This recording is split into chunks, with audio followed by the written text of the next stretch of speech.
Samuel 6, 7, vai 1 ao 2.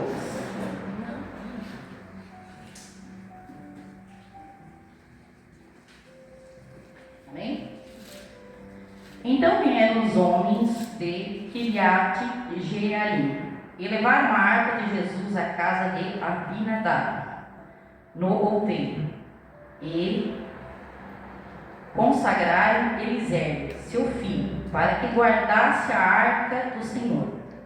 Sucedeu que, desde aquele dia, a arca ficou em Kiriat Jearim.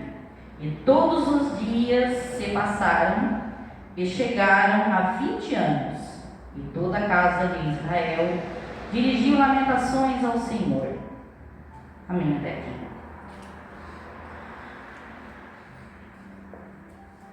Então, eles mandaram a arca para lá. Conseguiram entregar a arca para a casa de Abinadab.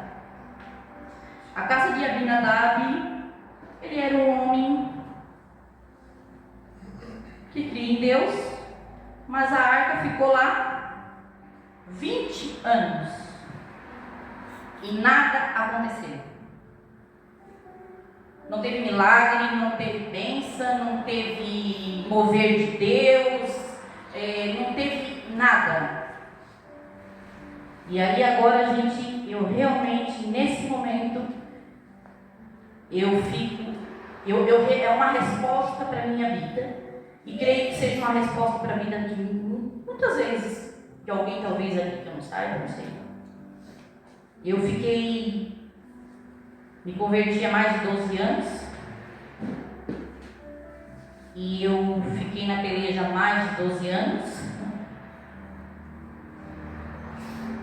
É como se a presença de Deus estivesse lá em casa e eu não desse atenção devida. Vocês entendem o que é a reverência ao Senhor? Porque é uma arca contendo um maná lá dentro. Olha o que Deus falou ali. Deus falou para Moisés. Estava ali dentro da arca, o maná, que é a providência de Deus. A direção de Deus, os mandamentos de Deus. E uma coisa que é clara é que a palavra diz que ali continha a presença de Deus. Não é dizer que ela é a presença de Deus, ela continha a presença de Deus. Então isso significa o quê? Que eu estar crente não quer dizer que eu tenho a presença, que eu contenho a presença de Deus. Eu preciso buscar essa presença para estar comigo. Aleluia. É isso que eu entendi na palavra. Então a falha é muito grande, muitas vezes, na forma quando a gente vive dentro da igreja, ou até fora dentro da igreja, ou a gente está na igreja e está servindo a igreja, como eu estou falando, servindo um copinho de água, limpando aqui, fazendo aquilo. Não. Nós estamos reverenciando a quem? Ou seja, então a forma do namorado, pessoal, vou procurar a guria quando todo mundo largou e deu, né? Né, Gê? Então, a gente tem que pensar as duas formas que a gente está reverenciando o nosso Deus. Para um milagre acontecer na nossa vida, nós temos que mudar nossas atitudes hoje. Aleluia. Não é amanhã, é hoje. Nós temos que colocar na nossa mente e no nosso coração que a presença de Deus, ela é em primeiro lugar, é primeiro do que os filhos, ela é primeiro do que tudo na nossa vida. Glória a Deus. Ai, eu estou cansada. Não, eu tenho que buscar a presença. Ai, eu vou fazer um negócio lá, eu não sei o que eu vou fazer. Não, mas eu vou buscar a presença, Deus vai me dar direção. É a presença. E ficou lá por 20 anos. E naquela casa não teve milagre, não teve nada, não sucedeu milagre algum. É como se fosse uma caixa que tivesse lá no cantinho lá.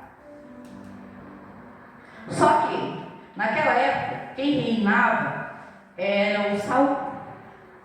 O rei Saul, ele foi chamado por Deus, porém, na trajetória dele, ele se corrompeu. Ele saiu fora da direção de Deus. E acabou, passou-se o tempo. Então, se ele fosse um homem que ele estivesse na direção de Deus, ele já tinha mandado vir buscar. Mas não, ele também já não se importou. A arca ficou lá 20 anos e ele largou de mão. Até que ele morreu e entrou o nosso Davi. O rei Davi, temente a Deus, ele disse: não vou reinar sem a presença do meu Deus. Aleluia. Eu não vou reinar sem a presença do meu Deus, eu vou buscar o meu Deus. E ele se arrumou e ele se ajeitou todo para ir buscar a arca que estava lá na casa de Abinadab. E o Davi foi e montou uma carruagem. Tá? E aí na leitura dele, a carruagem não era carro velho, era carro bom. Não era carro, era um carrinho novo. Colocou 2 juntas de boi ali e foi buscar a arca que estava lá na casa de Abinadab. Aí aconteceu o quê? No meio do caminho, essa arca, um boi tropeçou e a arca balançou. A arca balançou e daí teve um que levou a mão na arca.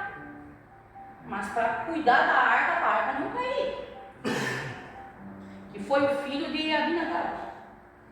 Aí, ele levou a mão para cuidar, ali mesmo ele morreu. Foi fulminado. E daí a gente pensa assim, meu Deus, está indo buscar a arca. Ele não fez por mal, ele só queria segurar a arca para a arca não cair do carro. Por que ele foi fulminado? Deus não quer saber da tua intenção. Deus quer saber o que tu tem que fazer. Deus quer saber da tua obediência. Aleluia. Deus não quer saber se a minha intenção era essa. Não. Quantas vezes a gente faz coisas para os outros que não agrada a Deus? Ah, mas a minha intenção era essa. Deus não quer saber de intenção. Deus quer saber da tua obediência, da tua reverência. Porque Deus é Deus. Deus ia dar o jeito de segurar aquela arca ali. Não precisava ele botar a mão, ele obedece. Faz o que Deus está mandando. Então, nem para ele que estava fazendo uma boa ação, teve, olha só. E às vezes a gente pensa assim, oh meu Deus, mas que Deus, será que Deus é tão ruim? Porque os filisteus botaram a mão na arca e levaram. Não morreu nenhum. E o coitado estava levando a arca abaixo, daí caiu e morreu.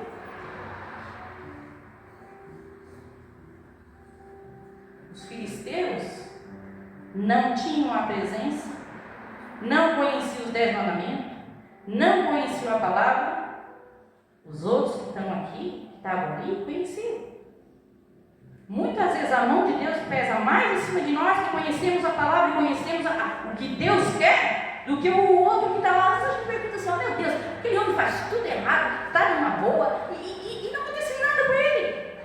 Porque a dele está lá guardado. E eu estou aqui na igreja, eu estou fazendo isso, se Deus não olha para mim, não. É porque tu conhece a palavra que não está fazendo como tem que ser feita.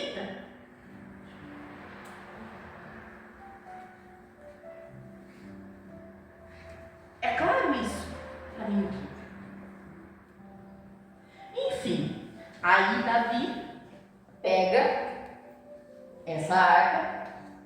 Na hora quando acontece aquilo ali, do Davi, que estava todo faceiro e feliz que ia levar a arca à terra dele, aconteceu aquela tragédia ali e ele se entristeceu. E ele começou a olhar para os lados, até que ele achou uma casinha, pobrezinha, E ali estava aquela casinha. E ele disse: como é que eu vou levar essa arca agora? Nós vamos ter que. Não, vou ter que deixar essa arca aqui por enquanto. Eu vou deixar essa arca. E aí, ele chegou na casa de um senhor, Obed-Edom. E essa casa, pobre, simples, a mulher era bem doente. E Davi deixou a arca ali. E essa arca ficou ali por 3 meses.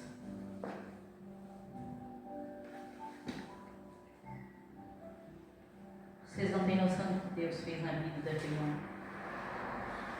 Obed-Edom, ele era um homem pobre, humilde. Ele,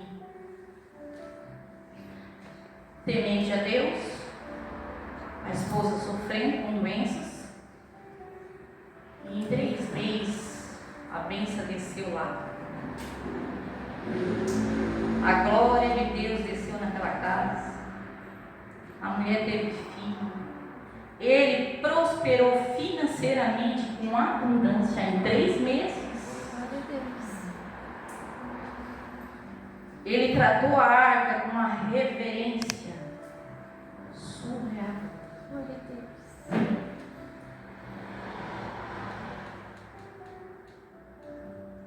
E às vezes é isso que às vezes eu me pergunto: o que eu estou colocando para mim, tá? Mas eu sei que todo mundo aqui tem problema, tem dificuldade. Então eu estou aberta como amiga e irmã de vocês. Por que eu sofri tanto tempo? Eu falo isso diante da minha filha, diante do meu marido, minha filhota ali. Que a gente tem que aprender a reverenciar primeiro o Senhor. Aleluia. Fazer obra agrada ao Senhor, porque senão não tem conversão. Se não fosse a obra, hoje eu não estaria aqui pela primeira vez pregando para vocês.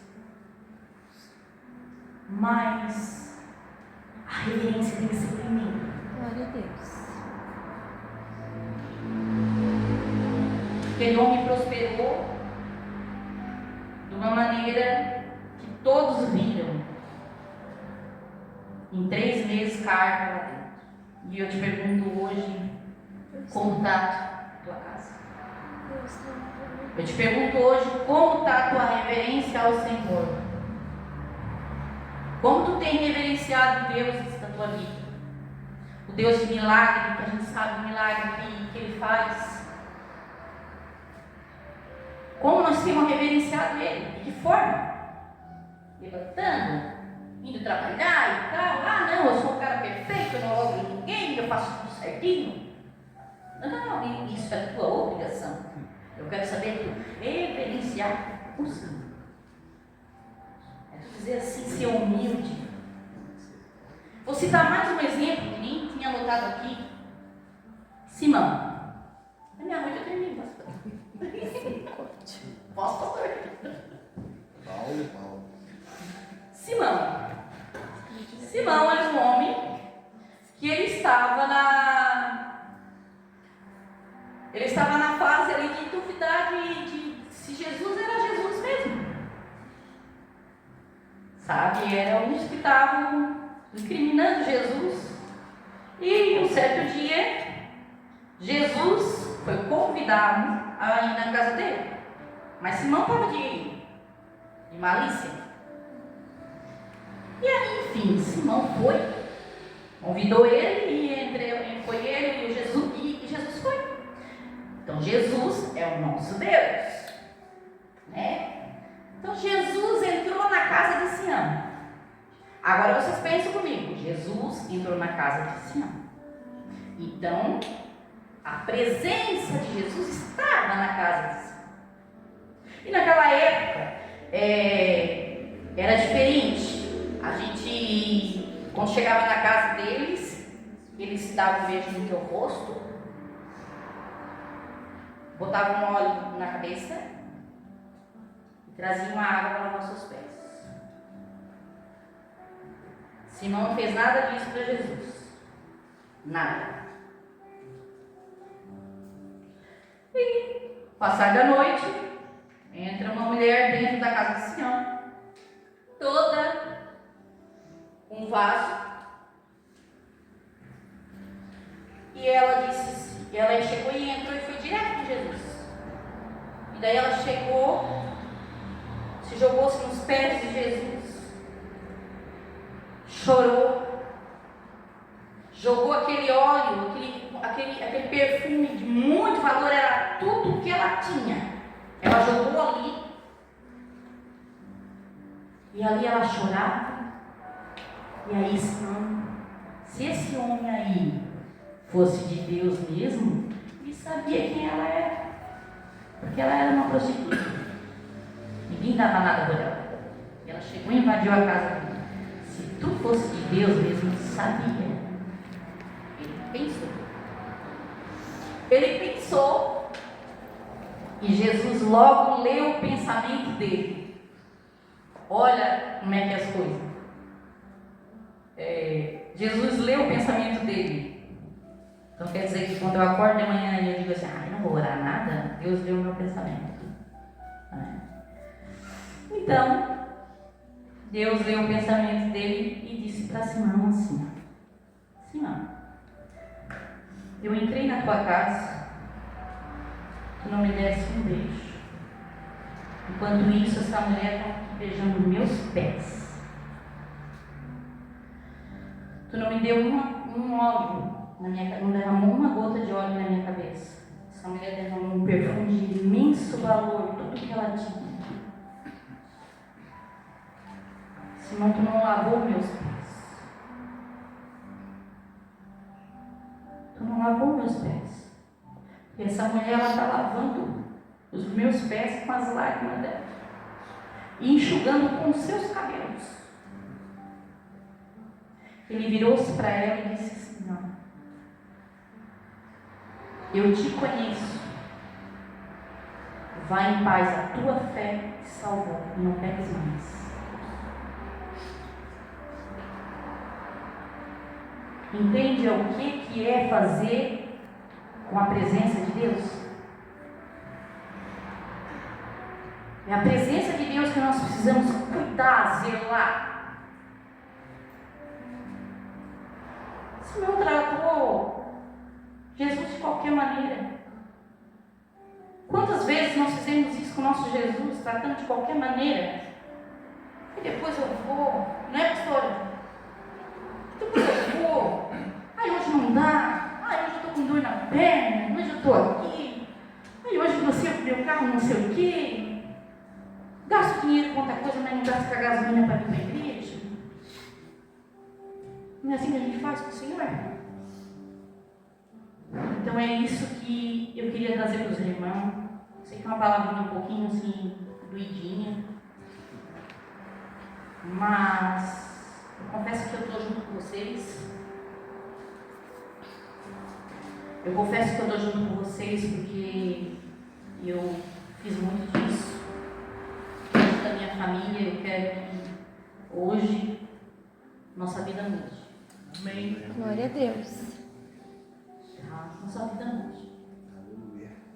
Eu queria pedir para colocar, já estou finalizando, eu queria colocar um louvor. E se vocês puderem ficar de pé, eu agradeço.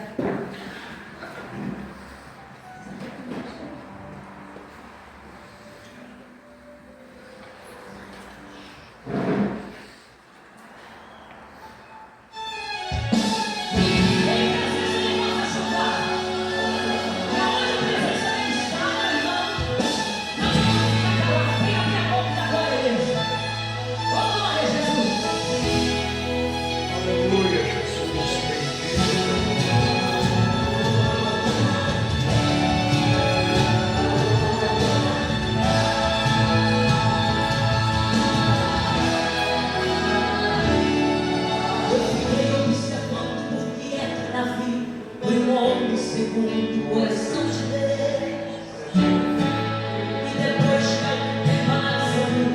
cheguei à conclusão de como isso aconteceu.